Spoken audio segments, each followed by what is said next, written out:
Tässä klipissä tulemme tutustumaan siihen, kuinka luodaan käyttäjätunnukset. Mene osoitteeseen binogi.fi ja klikkaa Kokeile Binogia. Binogiin voi kirjautua eri tavoin.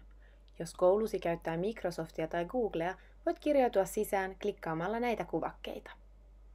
Muista, ettet rekisteröidy tai kirjaudu sisään yksityisen Google- tai Microsoft-tietojesi avulla, sillä silloin opettaja ei näe sinua ja menetät pisteitä.